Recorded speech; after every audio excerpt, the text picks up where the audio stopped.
I have this traumatic childhood memory that I cannot forget. Sometimes I dream about it or just think about it late at night when I can't sleep and I'm feeling stressed. It sucks, and I thought maybe posting about it might help me get over it a little. So I'm sending this to you today, and when I was a kid, we were always struggling for money.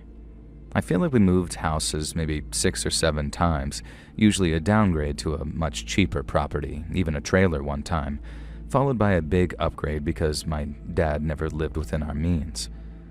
As soon as he had a bit of dough, we started spending it, living in luxury. It was kind of sweet. He wanted to provide for me, my mom, and my baby brother, but he just wasn't good at keeping hold of money. When he had a good job, we'd get takeout food every day, and he'd shower us with toys and mom with gifts. Then we'd lose everything and end up in some dirty-ass trailer park or something, and everyone would be stressed. Dad would never take it out on us, but he'd take it out on himself, smoking and drinking and falling into a stupor, so it took longer to break out of the rut and find the next job. I never really knew what my father did for work. He didn't have a profession exactly. He took on random jobs and schemes pretty much. He was always looking for his latest get-rich-quick gimmick, and if I'd try to list or even remember most of them, I'd probably be here all night. One time, he sold cigarettes out of the back of his car until the law shut him down. Another time, he got a group of parolee friends working as home decorators until a client realized that he didn't have the necessary licenses and insurance when one of the guys fell through the roof. It was just things like this, all the time, and while he was a fun dad, it also made my childhood incredibly stressful, especially after my baby brother Barton was born and wouldn't stop crying all the time. The specific memory that sticks in my mind happened when we were renting a fairly nice house in the suburbs. I guess Dad's latest scheme had been paying off because things had been going well for a while and I was beginning to let myself relax. I remember the sun was setting, so that it must have been mid-evening when the knock on the door came. I knew my mom and dad were downstairs with Barton, so I was surprised when the knock sounded again and nobody answered. I looked out the window of my bedroom at the front of the house. A guy was standing at the door. He looked up at me and something about him terrified me. I know it's silly, but in my head I kind of equate him to that Rocksteady character from the Ninja Turtles. You know that big rhinoceros with a tank top, khaki pants, and big boots? This guy reminded me of him, only, human. He had this mullet that looked ex-army and an earring that kind of glinted in one ear and tattoos all up his thick, muscled arms. He must have caught sight of me looking at him because he looked up and kind of scowled at me from under a very thick, ugly unibrow. I know I'm probably imagining him as more troll-like and terrifying in my mind than he actually was, but I guess that's how childhood traumas kind of get at you, I guess. And now I'm going to call him Rocksteady, but he began hammering on the front door with a very meaty fist. He shouted that he knew we were home. He'd seen someone in the upstairs window. An instant terror and guilt flooded through me. Immediately, I heard footsteps downstairs, Dad going to the front door and Mom coming upstairs. My bedroom door opened just as I heard the front door unlatch. Mom was holding Barton, reassuring me that everything was okay and to come back into the room and play. I ignored her and ran to the window. Dad had stepped outside into the front yard with Rocksteady, and Rocksteady was sizing up Dad, looming over him very menacingly. And my dad wasn't a fighter. He wasn't a buff guy who worked out. He was fairly short, and in my mind, he was fragile. He was always smiling and joking and being silly, and the idea of someone like Rocksteady hurting him seemed like a genuine possibility. Even more so as I watched this guy grab Dad by his shirt and drag him into the street. I started to cry and bang on the window, but Mom came and pulled me away and made me play with Barton for a bit, even though inside I was absolutely breaking. After 5 minutes or so, Mom had to use the bathroom, so I darted to the window again. Dad and Rocksteady were in the street. Dad was pacing back and forth, gesturing and talking animatedly in his way, and Rockstar seemed calmer and was leaning up against a muscle car. I watched as Dad and Rockstar shook hands, and then Dad came back into the house. He was all smiles and cheery after that. Nothing to worry about, he said. Just a simple misunderstanding. Rocksteady was a guy he worked with and his paycheck hadn't gone through, but it was all sorted out now and everything had been squared away. I told my dad that that man reminded me of the Rhino from Ninja Turtles, and he seemed to find that hilarious. I thought Mom was calm and fine too, but in retrospect, she clearly wasn't. I went to bed more relaxed that night. It was around 1 in the morning when I heard the crash. It was coming from downstairs, the sound of wood splintering and the front door being kicked in. I looked out the window in terror to see 3 men coming through our front door, and Rocksteady was taking up the rear. There was commotion from elsewhere upstairs, Mom and Dad reacting to the break-in, I now know, and then smashing and breaking glass from downstairs, and next, screaming and yelling. I could now hear 4 male voices, including my father's, and then my mom screaming. Finally, Barton started crying, adding to the cacophony, and Mom's footsteps came thundering upstairs. I'd already locked my door, and she rattled on it. I asked who it was, and she said it was Mom. She said it was good that I'd locked my door and to keep it locked and stay there, and she was going to take Barton into their room. She told me not to come out under any circumstances, and that Daddy was fine, and not to worry. His friends had just come over and they were just being loud. Even at my young age, I knew that this was all nonsense, but I told Mom I'd stay put. So I had to sit there on my bed listening to the 3 men smash up our things downstairs. Dad was yelling for a while, and then I heard another crash, and his voice stopped. I was crying to myself, these heavy sobs, and I felt like my chest was going to burst and my heart would explode. It felt like the chaos went on forever. Eventually, things fell silent and I thought I was safe. And suddenly there was a hammering on my door. The wooden frame shuddered and I screamed. A male voice I didn't recognize called out, telling me to open the door. I'll just call this one Creepshow. And he called me a little B-word and said that if I was Colin's daughter, Colin was my dad, I was gonna suffer. Creepshow started saying all these awful things he was going to do to me that I don't want to repeat here. Stuff that as a little kid I'd never even heard of before. I was still sobbing, crying, and freaking out. Then I heard a bang from out in the hallway, like someone punching a wall. A voice asked what the F Creepshow was talking about, and I recognized the voice as that Rocksteady guy. Creepshow said that Colin's daughter, the little B-word, was hiding in here and he was going to drag her out and show Colin what happened to the daughters of men who don't pay up. Rocksteady absolutely lost it. He started screaming at this guy, saying that I was only 7 years old and what kind of sicko threatens a kid. That they were just here to scare Colin to get what they were owed, but this was way over the line. Creepshow didn't back down and started hurling abuse at Rocksteady. There was a moment of silence, and then suddenly my door came splintering open. A man I didn't even recognize, who I later learned was Creepshow, flew backwards into the room, having just been drop-kicked probably through the door by that Rocksteady guy. And now Rocksteady rushed into the room, grabbed Creepshow from the floor, dragged him up and threw him out. He looked at me, and the terrifying guy I'd been so afraid of suddenly melted away, and his face softened. I've never seen someone transform like that before or since. Rocksteady told me he was sorry. He didn't really mean for things to go this way. And then he returned to beating the absolute crap out of Creepshow for daring to threaten a little girl like that. The outcome of this story is truly bizarre. Rocksteady genuinely felt so bad about bringing that kind of person to our house that he even offered to pay Dad for the damage. Dad was a bit bruised and scared, but ultimately okay. He didn't really want to call the cops because, well, whatever he was involved in probably wasn't very legal.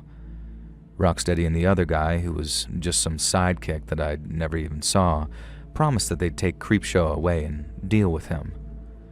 Dad told us later that the 3 men were some bikers he'd hired to work on a project with him, and something had gone wrong with paying them apparently.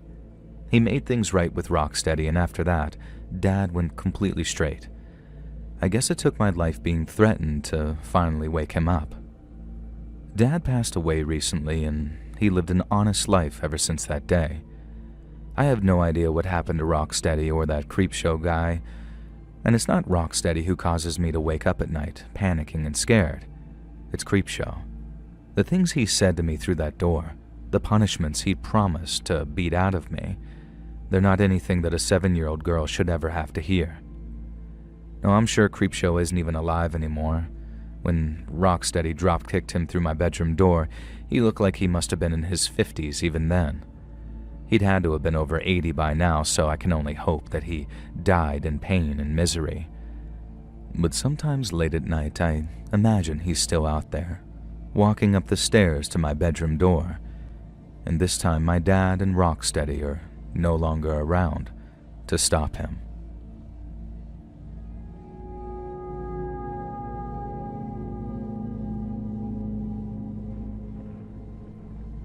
When I was a teenager, I used to share this as a ghost story.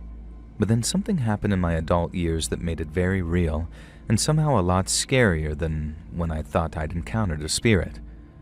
So bear with me. To my child mind, this was a paranormal encounter, but it's not. And you'll find out why in the second half.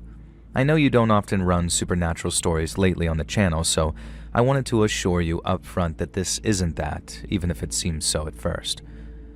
When I was a kid, my family lost our house and we had to downgrade. That's what I was told anyway, but honestly, I loved the new house. It was older than our previous zero-lot line house, a row house with 3 floors, a tiny backyard, and an alleyway that ran in between the middle of the houses and then along the back of the properties. To this day, I insist that this new house was better than our much more valuable house from before. The garden was overgrown, filled with mystery and wonder for a kid like me. There was a broken-down greenhouse that contained all sorts of treasures, and the people next door owned a tortoise that would sometimes break into our yard. There was a crumbling shed filled with the remnants of the last owners, and next to that, adjacent to the back alley, was a big pile of trash made up of things from our move, like mattresses and boxes, but also discarded garden equipment, sort of a bunch of statues and ornaments, all sorts of crazy fun things for an 8-year-old boy like me to mess with. The trash pile in the garden was fenced off from within the garden, and the gate had rusted shut. I could climb over it, but I'd been banned from doing so by my mom and was worried about me falling over the fence and impaling myself on a rake or a garden gnome or something.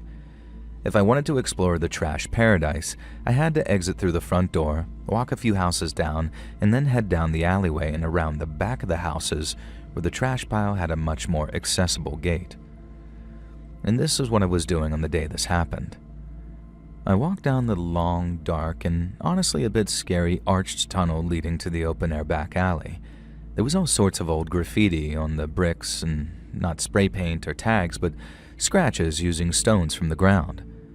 The neighborhood's past kids had left their mark, and I've always paused to read some of it before continuing on. Janice plus John forever. Betsy and Evelyn lived here 1963. Things like that. I still live in my childhood home to this day, so I see these scribblings regularly. I've added a few of my own over the years with some friends. I just read a new one that said something like, Arthur ate his kids, and it put the spooks in me, understandably. So I guess I was a little jumpy when I emerged from the darkness and into the alley. I looked up and down just to see if any of the neighborhood kids were back here, and the alley was completely unoccupied from both ends. I walked past the 3 back gardens that led to my own. When I reached mine, I tried to unlatch the gate, but the metal hook had gotten rusted or stuck somehow since the last time I used it.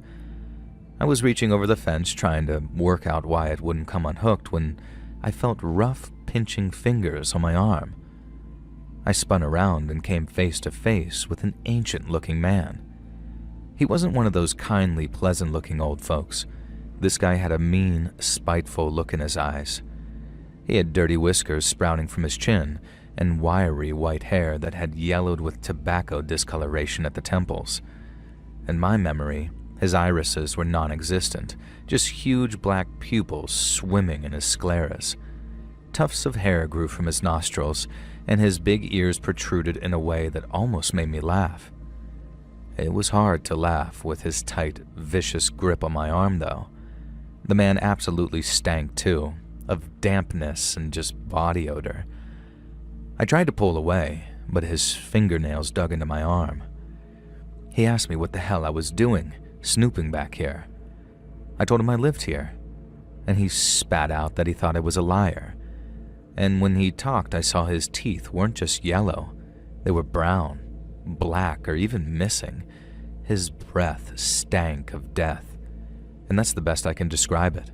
My mind immediately went back to the graffiti that I'd just seen. Arthur ate his kids. And this guy certainly smelled like he'd eaten a kid or two in his day. The old man tugged on my arm again hard and made me wince in pain. He called me a liar and a thief and said he'd turn me into the authorities. He told me that I had to come with him so I wouldn't run away. I'd been warned by my parents and teachers about what dirty, stinky old men could do to young boys, even ones as old as 8 and as brave as me, so there was absolutely no way that I was letting him take me anywhere.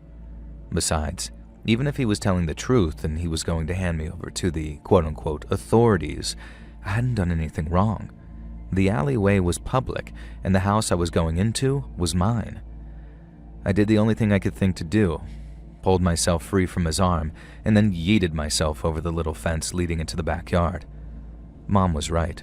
There was a danger of impaling myself if I jumped into the trash pile recklessly, and I was damn lucky that I managed to stop with a sharp shard of metal just slightly pressing into my thigh, enough to draw blood and make me wince, but not enough to do any damage.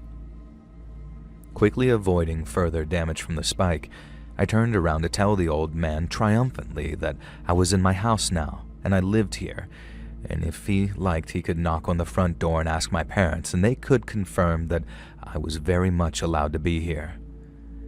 The leaping to turning process must have taken all of 3 seconds, but when I turned about to face this old man, he was now gone. I was almost disappointed.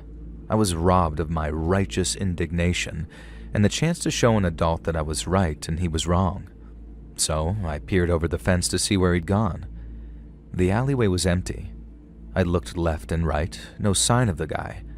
I hadn't heard any of the other back gates open. All the other houses had high fences leading to the alley. It was only my house that had a small temporary fence because they'd taken the main fence down to help us move in, and we hadn't replaced it yet until this trash paradise had been removed. I unlatched the gate, noticing that a stick had been caught in the loop, preventing me from unhooking it. Then I ran to the head of the alley and looked down the tunnel. There was no way that the old man could have simply reached the street already, and yet sure enough, he was gone. I went back into my back garden, thoroughly done with playing outside, and from then on, I had a ghost story to tell. For years I recounted the story of how a ghostly old man had appeared from nowhere, grabbed me, threatened me, and then disappeared into the ether. Of course, most people didn't believe it. They assumed I'd either imagined him and he'd never actually grabbed me, or he had grabbed me and he must have been one of my neighbors. He wasn't one of my neighbors though. Like I said, I still live in that house now, and I met every neighbor from back then. Nobody remotely matched his description, and I never saw him again, and I know that he didn't disappear into one of the back gardens. I never really considered one of the 2 options that must have happened, though. Either the man snuck through the fence leading to the other side of the alley, which led to a retirement home, or he sprinted away when I broke free of his grasp, fast enough to have disappeared when I went looking. I'm going to guess it was the former, though, because many years later, I found out that the old man had come from the retirement home. It's more believable that he snuck through some type of unseen hole in the fence than this old-ass man sprinted away faster than a college athlete. So why was this dirty old man lurking in the alleyway behind my house, grabbing an unsuspecting kid? I met up with a friend a couple of years ago who works in law enforcement. He asked me if I was still living at my address, and I said yeah. He'd said he'd thought about me recently because a case he was working on had involved someone who lived at the retirement home in the 90s. Apparently the guy had been a violent offender in his heyday and had spent quite a bit of time in prison. Then eventually he'd been released and ended up at that very retirement home. My buddy wouldn't tell me exactly what this guy had done, but he was horrified and almost actively angry at the fact that I'd never been informed that such a violent offender lived behind my property. After I met with my buddy, I asked my parents if they'd ever known about it, and they hadn't, so I guess we just didn't have to be informed back then. Now back to the present with my buddy though, he told me that the guy was long dead now and that he'd cropped up as a potential accomplice of a current suspect they had who was part of a ring. So my buddy was curious if I'd ever seen anyone being weird with kids around my area. He described the man, and while I can't be sure because ultimately he was generic skeevy old white dude, it very much sounded like the ghost who grabbed me in the alley. And I reminded my friend about my true ghost story from my childhood, which I told him and others a bunch of times, and we both went a bit pale and quiet.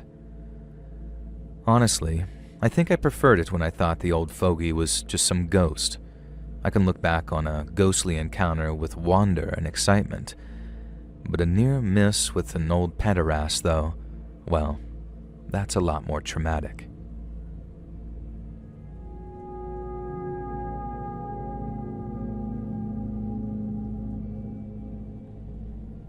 So me and my family moved to a new town in the early 2000s. Dad got a promotion at work, so we upgraded and moved to a nice place in the suburbs. Me and my sister got to attend a better school, Mom got to meet some new friends, and Dad had a much shorter drive to work. Everything was great. I was really excited to move, and I'd never moved to a different house before, and it seemed like a wild adventure. These days I look back and think what an idiot I was. Moving houses isn't something that I wish on my worst enemy, even under positive circumstances. It's so freaking stressful. But back then, I was a 6-year-old kid, so the world was all sunshine and rainbows. I'd never known true fear or suffering. At least until the day this all happened. I remember that day that I had an argument with my sister. We were twins, so even as brother and sister, we almost never argue. She's my best friend and I hung out with her nearly all the time, so I was really salty and upset that this day we'd fallen out. I don't even remember why, but I definitely remember that it was her fault. Hi Holly, if you're listening to this, you know I'm gonna send it to you, if Let's Read narrates it. We'd lived in the neighborhood for about 6 months by this point, but I'd only met and befriended the kids that lived across the street, brothers Mike and Joe. Most of the other houses were occupied by older folks. It was kind of a quiet community, perfect for older couples but less popular for families with kids. I knew there was one other family though, just at the end of the cul-de-sac around the corner. They were a big family, mom, dad, 3 sisters, and a brother. We knew them vaguely from church, and they were known as an extremely nice, friendly family, so I thought nothing of just wandering around their house and knocking for them to see if they wanted to come play. 2 of them did, the girl my age, Kathy, and her brother, Will. We played various ball games and whatever other silly things kids enjoyed back then. It was fun, and I liked them. Then, from a field across the road, a group of other kids came strolling over. One of them was Will's friend and a few other kids, and then Will's friend's cousin, who was a chunky, loud, and angry girl called Hester. Hester was about 10, so older than most of us, and she lorded that fact over the other kids. Immediately I could tell that she was an insufferable little brat, and after just an hour she started picking on 5 or 6 different kids in turn, making people cry or turn on each other in the way that bullies do. Of course, because Hester was such an obnoxious, unpleasant person, everyone wanted to impress her. And that's how it is when you're kids, I guess. After a bit, Hester declared that our neighborhood was fake and gay and dumb, and if us stupid kids knew what was good for us, we'd follow her across the field to a much cooler place. None of us were allowed to go that far from home, and none of us wanted to get hurt by Hester either, as she would be threatening. And the place that Hester led us to was actually cool. It was the beginnings of a park, sort of half set up and half under construction. A set of monkey bars and a swing set had already been set up, and a teeter-totter and a merry-go-round were abandoned on the green half covered in plastic. I guess it says something about the nature of the area that these things were just left there waiting for construction to resume after the weekend, and that the area wasn't fenced off or anything. And like moths to the flame, some of the kids waddled wide-eyed over to the swings and began playing there. And Hester commanded everyone to follow her, though, and led us to a stack of concrete tubes. They were stacked in a pyramid shape, 3 on the bottom, 2 in the middle, 1 on the top. "Who's brave enough to go inside?" Hester screeched, pointing at the middle tube on the bottom. And this seemed like a terribly stupid idea. The tubes were fastened together with some kind of metallic straps that held them in place, but even then, and even at 6, I was aware that these tubes were potentially incredibly dangerous, and incredibly stupid that anyone had left them unattended. "I'll do it," I said. So I got down on my hands and knees and carefully, nervously crawled into the tube. And I called that I was in, and then behind me, the light disappeared. I tried to turn around and discovered that the tube was just too small for me to turn around in. And that's how I discovered that I suffer from crippling claustrophobia. I began to panic almost immediately, backing down the tube. My foot pressed against something. Hester and the other kids had put some kind of board or block over the exit. I tried to force against it, but the concrete scraped my bare knees and I couldn't get any trajectory to kick back against whatever they were holding there. And frantically, I already started to cry. I began to sort of crawl down the pipe towards the other end. It was very slow going. The pipe was about 20 feet long, made of rough, spiky concrete and little stones that dug painfully into my knees. I was about halfway to the end when Hester's face appeared in front of me at the end of the tube. She yelled at me that I was stuck in there and called me a little crybaby. This, of course, made me cry, which made the other kids start laughing at me, taunting me to impress Hester. Her ugly face looked in again, and then everything went dark as they covered that end of the tube with a board, too. I began to absolutely freak out, screaming and crying. I looked over my shoulder and saw from behind me. I realized they only had 1 board to cover the exit and were running back and forth outside. I began moving backwards, pleading with them to let me out. I heard Hester yell, and just as I'd neared the other end, light poured in far ahead of me and they covered the exit and freedom yet again. Like I said, I'd never experienced my true fear or suffering until that point, but suddenly it was like a little imp was sitting on my shoulders, punching me rapidly and repeatedly in the temples. I began absolutely hollering, crying, screaming, and begging them to let me out. Hester laughed and yelled at me to go to the other end, that the board was stuck, but I could get out if I crawled.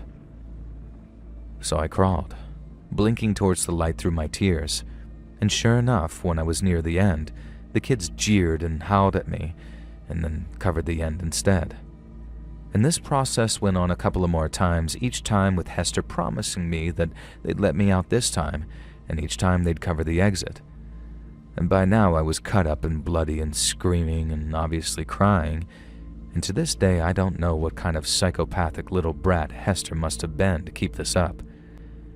In defense of the other kids, by now a few of them were arguing with her, shouting at her even, and I didn't know it, but Kathy and Will had already left to go get an adult at this point. As far as I knew from within my concrete tomb, though, all of those kids were out there enjoying it, and they wanted me dead. I don't know if I had some kind of actual seizure or if it was just a panic attack, but I began flailing and kicking. My skin burned with agony as I punched and kicked the concrete interior of the tube. I don't know what I was trying to do, if I thought that I could break my way out or something, but regardless, something did break. I heard a cracking, a crumbling noise, heard a metallic snap, and then felt a seismic shifting as the tubes on top of me began to roll. All hell broke loose. Hester and the other kids began screaming in fear. I started to roll, dust from the concrete tube stinging my eyes and making it almost impossible to see. I was pretty much in the middle of the damn tube. Blissful, blessed light flooded in from ahead of me, and I began to scramble as quick as I could towards freedom. I knew that I was in genuine, serious danger of actually dying if I didn't. As I reached the end, I felt hands on me dragging me roughly out of the tube, and I was pulled out onto the grass. Then I heard this rumble, and a crunch, and heard the most haunting, ear-splitting scream, the worst sound I'd ever heard in my life. Kathy and Will's dad, Jack, was the one who pulled me to safety. They'd gone and told him what Hester was doing, and he'd come out to check and then rushed over in horror when he saw what the kids were doing to me. Meanwhile, Holly had come to apologize and witnessed me being pulled from the concrete tube seconds before it cracked and caved in on itself. If Jack hadn't pulled me out those last few feet, I genuinely don't think that I'd be here to write this story, at least not in one piece. The horrific scream that I heard had come from Hester's cousin, George, Will's friend, who lived nearby. One of the concrete tubes had just rolled off the stack and literally crushed his leg. I caught a glimpse of it as I was carried away by Jack, and holy crap, it was like there wasn't even a leg there.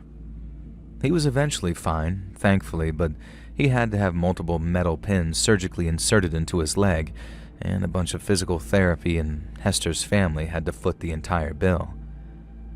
I have no idea what happened to her, and I wish her all the best, and I hope she went on to have a great and fulfilling life. Just kidding. I don't think I can really say what I feel about her without getting you demonetized.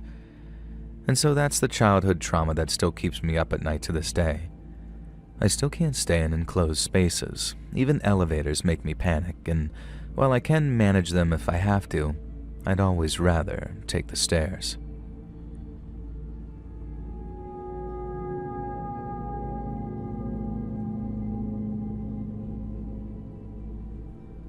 I have an absolutely weird story for you, and it drives me nuts that I've never been able to work out the exact truth behind it, so maybe you and your listeners can give me some theories. At the very least, maybe it'll help me stop having nightmares about it if I finally talk about it to strangers on the internet. It was a pretty bad week to start with. Mom had asked her friend if I could stay with them in the weekdays before she had to do a work thing. Mom's friend had 2 kids, Benny and Daniel. Benny was my age and was my friend from school, and Daniel was younger. She was kind of a whiny, wet blanket kid who was constantly crying and moaning and kicking up a fuss about stuff. And that's why Benny and I didn't really take it seriously that day when Daniel fell and wouldn't get up. Instead, he just sat there, screaming and crying, saying, "It hurts, it hurts." We laughed at him to start with.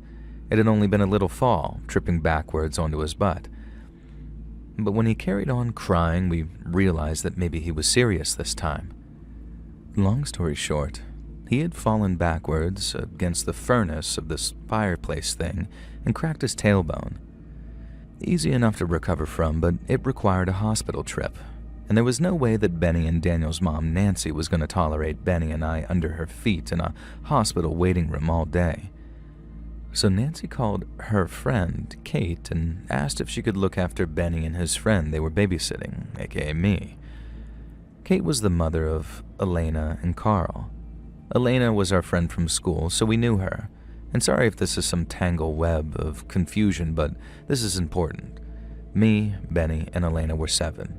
Carl was 5, and Kate was their mom who was looking after us for the day while Benny, who was 4, was getting checked out in the hospital. Another important part, Kate and her husband Arnold were absolutely rich. They lived in a house that, to me as a kid, was completely huge and daunting. It was built in the 19th century, if not before, and in my memory it was like 8 stories. I'm sure it can't have been that big in retrospect, but it was this very old country house that had been in their family for probably generations at this point. Creepy portraits of various old members of their family hung on the oak-paneled walls. They had a housekeeper, a gardener, and a maid, and there were at least 2 grandfather clocks in the house, and I swear to God there was a genuine suit of armor in one of the corridors. The whole house was absolutely mysterious and wonderful and fascinating, and it smelled of old things. There were numerous cabinets and cupboards to explore, and various closed doors that were tantalizing and appealing, and there was even a music room filled with instruments, including a piano that I was absolutely ready to try out, as I was this up-and-coming pianist who'd passed 3 grades already. Naturally, because it was such a cool house with so much promise and excitement, we were allowed to stay in the freaking hallway, where we were given a box of toys and told to sit on the floor and play all morning. Elena and Carl were both really pale and quiet and pretty weird, and they seemed a little scared of their mom. Hell, me and Benny were scared of their mom. She was strict in a I want to seem cool and hip, but I also hate kids way, and clearly resented having to raise her own children, let alone look after Benny and I for the day. And I am pretty sure that she wasn't actually Elena's biological mom, but I never had any contact with the family after this one day. Things just didn't fully add up in my young boy mind, and all this just contributes to the mystery in my head. Elena called her Kate and Carl called her Mom, and at the time, I could not for the life of me work out how or why this was possible. I guess I didn't grasp the idea of a stepmom not being called Mom back when I was 7. After a few hours of mind-numbing boredom in which we were forced to play with toys that were for babies, we had lunch. I forget what it was, but I remember it being the most boring, bland lunch I've ever eaten, and I remember thinking that I was glad that we didn't have a big, valuable house if it meant that you had to eat boring crap as a sort of compromise. Benny was normally the class clown, but I guess he'd been babysat by Kate before because he was on his best boring behavior that day. He'd barely talk, in fact, and it was really unsettling to see my friend acting so muted. He was normally the leader, and he would get us into all sorts of trouble. After lunch, Kate allowed us to play in the garden, which was a sprawling, mysterious wonderland of trees. There was a pond, flower beds, and a vegetable garden. So, of course, we were only allowed to stay on the patio area, in sight of Kate at all times while she sat in the kitchen watching daytime TV. After half an hour, it began to rain, and Elena and Carl would apparently catch pneumonia if they stayed in the rain, so off we all went back to the cold tiled hallway where we had to play with baby toys again. After a while, Kate announced that she was going to take a nap, and I watched her disappear up 2 flights of stairs. Not that she'd been watching us before, she'd been in the other room with the door half open, but now that Kate had fully left, I was hoping it meant that we could actually do something a bit more exciting. I suggested this to the others, but Elena seemed horrified and said that we had to do what Kate said and we'd better stay in the hallway playing with Carl's jigsaw puzzles because it wouldn't be good to get into trouble. Benny had gone to the bathroom and hadn't come back for 10 minutes. I looked around at the home with this very sad longing. Surely there had to be something cool we could do. I asked Elena if the house was haunted, and Carl began to sniffle, and Elena explained that he was afraid of ghosts. God, what a crybaby. He made Danny look like a badass, and Elena explained that no, there were no ghosts here. I asked who else lived there, and she said it was just her, Kate, and their dad, who was always away during the week in the city. Even at 7 years old, I knew enough to feel bad for Elena here. Kate clearly wasn't a nice mom, and I kinda understood why Elena was always on her own and lonely at school. I asked about the house staff, and Elena said that they came from the nearby village a few days a week. And I found it incredible that such a huge house could have so few people living in it, especially when the kids seemingly weren't allowed in most of the rooms. Benny still wasn't back, and I needed to use the bathroom. At first, Elena said that I'd have to wait, but then she relented and said that there was one upstairs as long as I promised not to touch or break anything. I needed to pee so bad I thought that I was actually going to wet myself, so I promised her on my life. She told me it was upstairs and on the left, so I ran upstairs, quiet as I could so Kate wouldn't hear and yell at me. I found the bathroom, and it looked and smelled like my great Nan's bathroom, full of pink doilies and one of those knitted toilet roll covers with a doll's body in it. None of it looked like it belonged to a young modern family, and the whole place was so weird. I washed my hands and left the bathroom. I was about to go downstairs and behave myself, honestly, but then I heard sounds coming from one of the rooms. I knew Kate had gone up to the next floor and their dad was away for work, so I thought maybe Benny had come upstairs even though there was no way that he could have gotten up here without seeing me. I approached the door. I heard another sound from inside, and it sounded like a person in distress. To this day, I would swear that I heard the word help. I opened the door, and the sight that lay inside stays with me into adulthood. It was my first real experience of seeing a genuinely sick person. A 4-poster bed sat in the middle of the room, surrounded by translucent medical-style curtains. Monitors and machines beep from beside the bed. I didn't recognize them at the time, but since I know there was at least a heart monitor and some kind of machine to aid with breathing. There were a couple of other machines there too that I can't even begin to tell you the function of. The room stank of illness and antiseptic. It had the function of a hospital room, but otherwise it was like the rest of the house. Oak-paneled walls, old furniture, fancy cabinets, and yes, another grandfather clock. It was just the bed, the machines, and the person in the bed that were out of place. I took a step in the room, trying to see more details of the figure that lay in the bed. I genuinely can't be sure if I'm misremembering this, but in my head, I remember her being fully covered in a sheet, almost like a shroud. I genuinely thought that I was looking at a dead body at first. Then I realized the machines at least suggested that the person was alive, and looking closer I could see the sheet rising and falling as the person breathed. I had a vague understanding of what a coma was, and it occurred to me that this mysterious person hidden away in the bedroom of this huge house might be in one. At least I'd consider this for a moment when the figure sat bolt upright and yanked the curtain covering the bed away. The person in the bed was a woman. She can't have been older than Kate or Nancy or my own mom, but she looked severely aged at the same time. Her hair was slicked back with sweat, her skin pale and gaunt. She looked a bit like Elena, but ancient. The woman held out a hand to me, and I thought that she was calling to me. She started making sounds with her mouth, this sort of clicking coming from her throat, then moaning, but nothing I could recognize as words. And then her eyes snapped open wide, and so did her mouth, and it was like she was screaming, but silently.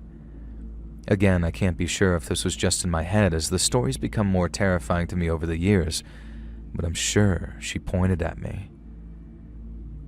I let out a little scream, turned, ran, and thundered down the stairs. When I asked Elena who the woman in the room was, she looked completely pale and sick. She told me it was her mom, and I told her that no, it wasn't. It was a sick woman, not Kate. Dumbass me couldn't grasp that Mom was someone else. Benny had returned from the bathroom by this point, and I started frantically telling him about the sick woman upstairs. His eyes widened, and he said that we should go and check on her. Elena started whispering in panic to us, saying that we mustn't go back upstairs.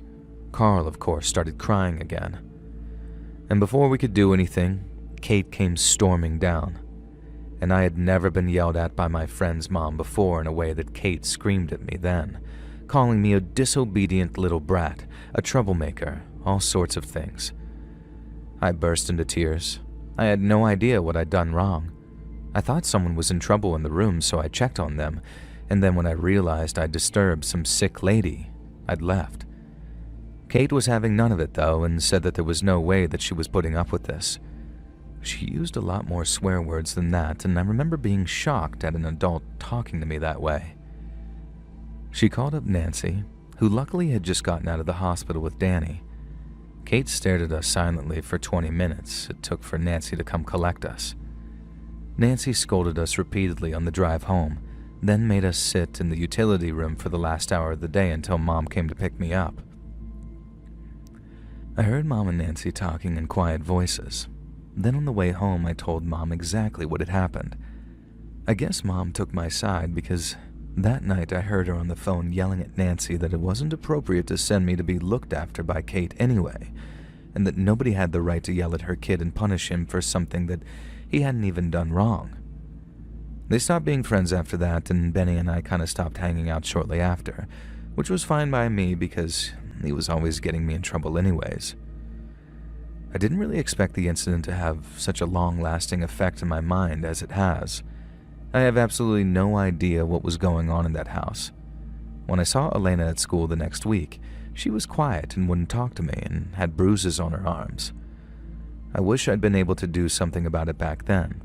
I'm pretty sure some kind of abuse was going on in that household, but as a 7-year-old, I didn't have the vocabulary or know-how to say or do anything about it.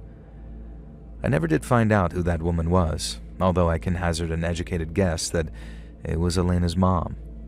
My own mom has always been under the impression that Elena's mom was dead, so I have no idea why she was sealed away in a room in that house, hooked up to machines. I wish I could solve this mystery. And like I said, maybe your listeners have some theories, but in the meantime, I guess I'll continue waking up in the middle of the night, haunted by nightmares of a dying woman, sitting upright in her sick bed, throwing back her shroud and pointing straight at me.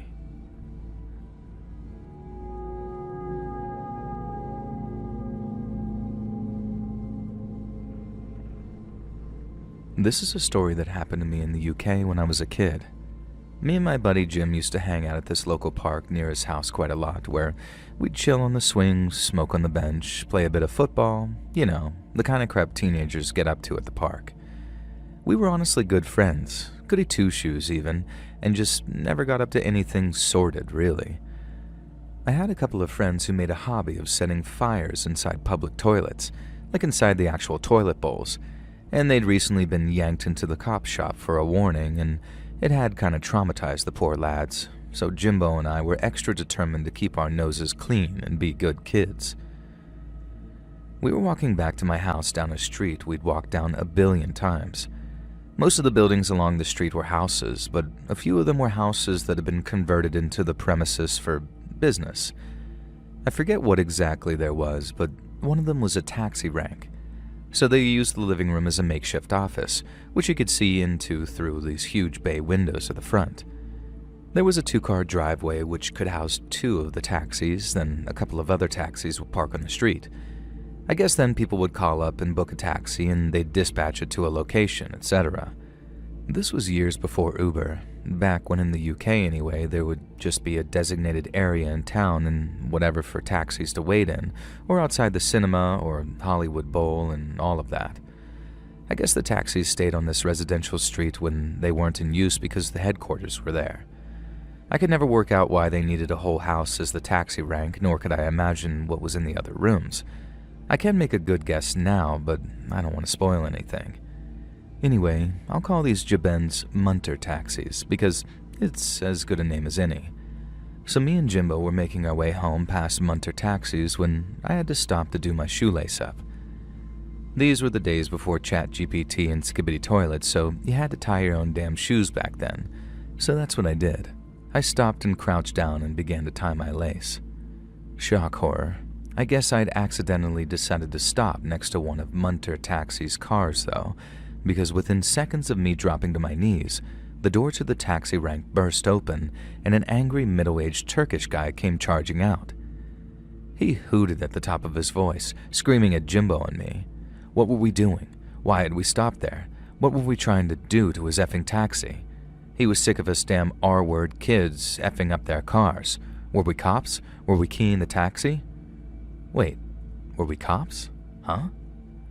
Now I jumped to my feet, gesturing to my half-tied lace, and told him that I had in fact stopped to tie my shoelace. The Turkish man almost exploded in rage at this. I was absolutely baffled. He grabbed me and slammed me against the taxi, which, yeah, nice one, mate. If you're worried about someone vandalizing your stupid arse car, then good idea slamming a body up against it. And Jimbo, of course, decided that now was the perfect time to start taunting this taxi boss, calling him a prick and demanding that he let go of me, that we weren't doing anything wrong. But if he didn't let me go there and then he'd have a lot to reckon with. And I have no idea what Jimbo even had in mind. I don't think he'd ever thrown a punch in his entire life, and still probably hasn't, but he was a mouthy sod at times. Taxi wanker was having none of it, and dragged me forward, then slammed me back again. Then he threw me aside and pointed at the car. He screamed that I'd put a dent in it when I'd tied my shoelace, and I helpfully pointed out that it was probably when he slammed me against the taxi just then. And this caused him to grab me and punch me in the stomach. Not very hard, but enough to bring tears to my eyes. Jimbo started yelling at him again, this time taking things a bit more seriously. Meanwhile, 2 younger guys came out of the taxi rank, a white guy and another Turkish lad. The Turkish lad looked a bit apologetic, but the white guy was someone I'd seen driving the taxis around town before, a bit of a hard nut. He was holding a plank, getting ready to raise it like he was about to brain me with it. this plank guy started yelling at us alongside the taxi driver, and he said that we were the kids who had been repeatedly vandalizing their taxis and that we were gonna effing pay now that they'd caught us. I had never touched their damn taxis before, apart from actually using their services a few times, and I told them this. I said we lived nearby and were just walking home, and I'd stopped to tie my lace. I again pointed out that my lace was untied, and if they'd just look, they'd see that I hadn't done anything to the freaking taxi. Young Turk leaned in and whispered something to this taxi guy. Plank guy did that thing that the hard kids in schools do, where they lunge at you and then stop, trying to intimidate me. He waved the plank around, and I genuinely thought that he was going to hit me for a second. Jimbo had his phone out, and this was the days of the Nokia 3310s, so we didn't have cameras and stuff like that, but we did have the means to call the law. Jimbo said he was going to dial 999 because we had nothing to hide, and this caused Taxi Wanker to freak out.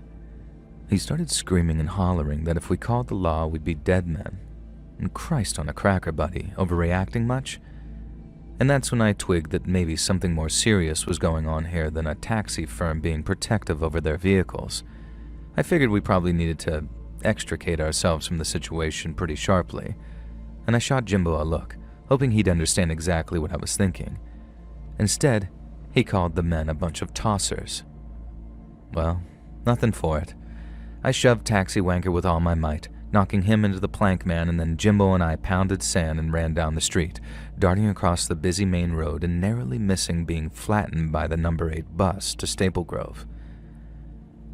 Then we were back at my house and home free. My stomach hurt where Taxi Wanker had punched me, but other than that we were safe, and we vowed that we wouldn't take that shortcut back from the park anymore and thought nothing of it. Now, a few months later, my dad showed me a story in the paper. A local taxi firm had been shut down for their role in distributing heroin and cocaine. And get this, smuggling blood diamonds. And yep, of course, it was Munter Taxis. So I guess that's why they used an entire house as their headquarters, storing and packing drugs, and again, I emphasize this, blood diamonds. Now, Jimbo and I almost came a cropper from honest-to-God blood diamond smugglers. That's kind of badass, if not a bit terrifying, and in retrospect, it's no wonder they got so touchy-feely about me stopping to tie my shoe.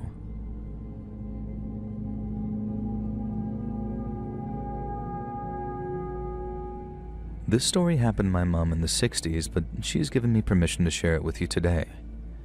She was about 4 years old and playing with her friends at a local park.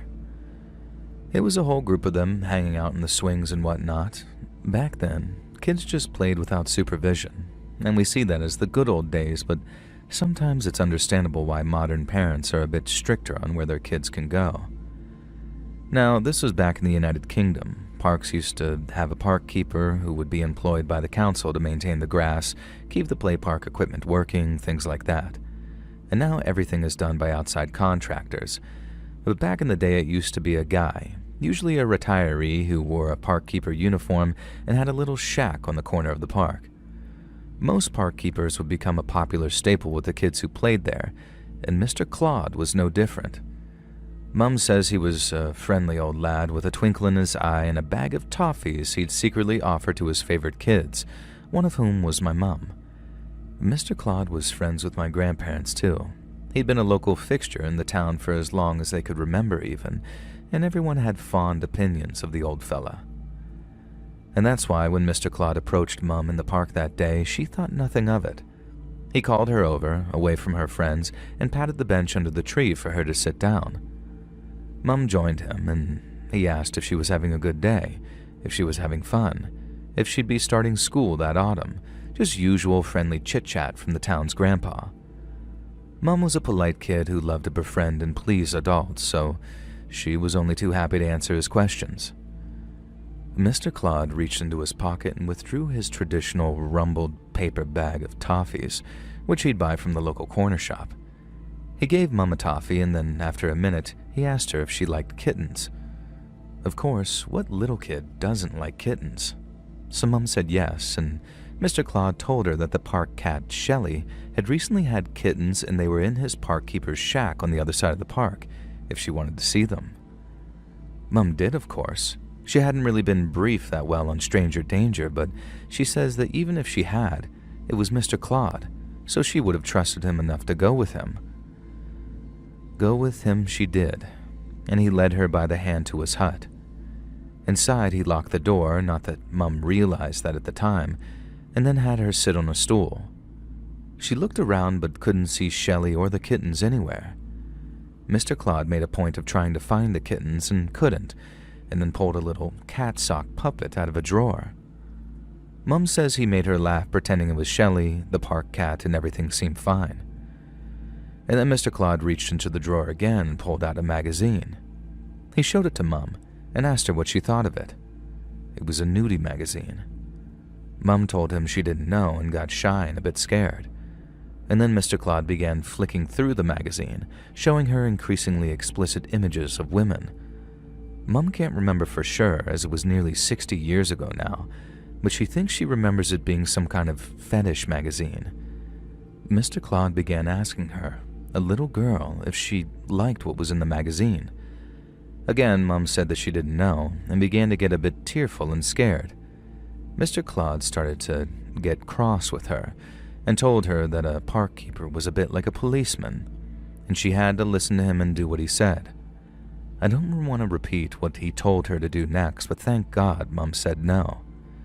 She jumped off that stool and stomped her foot and told him that grown-ups don't say things like that to little girls. She remembers Mr. Claude laughing at this and telling her that she was a precious little brat.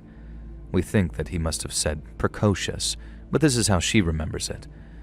And then he grabbed her by the wrist and began trying to guide her hand somewhere. And to this day, I'm sure someone was looking out for Mum, because before Mr. Claude could do anything, there was a harsh knocking at the door. It was Mum's brothers, Jules and Andrew. They'd come looking for Mum to bring her home for tea, and the other little kids told them that Mr. Claude had taken her to his shed. My Uncle Jules says he always suspected that Mr. Claude was a wrong'un, so he ran straight over. Then when they tried to enter the hut and found it locked, they began to panic. Thankfully, Jules' bashing on the door caused Mr. Claude to panic, and he unlocked the door to let Mum go. When they got home, they told my grandparents how Mr. Claude had tried to behave, but they told Mum that she must have misunderstood him, and that sweet old Mr. Claude wouldn't possibly have wanted to hurt Mum, but she should never go alone with adults like that again, but also definitely shouldn't worry or be traumatized by it. I would be so mad at my grandparents for this, except Uncle Jules concluded the story for us. When the rest of the kids had gone to bed, he stayed up and eavesdropped on Granddad talking to a couple of his work buddies about Mr. Claude. They said it was high time that something was done about that dirty old man. The next week, there was a new park keeper at the local park. Nobody heard from Mr. Claude again. The story went that he'd gone up country to live with his son because he was getting on in years. Maybe that's true. Maybe the local dads chased him off. Or maybe they banded together and delivered another kind of old-fashioned justice. Who can say?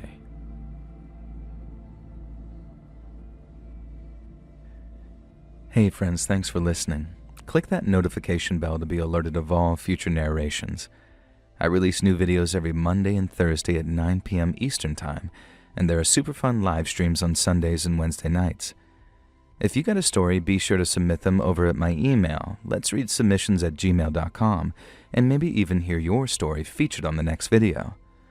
And if you want to support me even more, grab early access to all future narrations and bonus content over on Patreon, or click that big join button to hear about the extra perks for members of the channel. And check out the Let's Read podcast, where you can hear all of these stories and big compilations located anywhere you listen to podcasts. Also, I have a true crime channel called Saturn Soul. All links in the description below. Thanks so much, friends. And remember, first rule of Fight Club, twerk.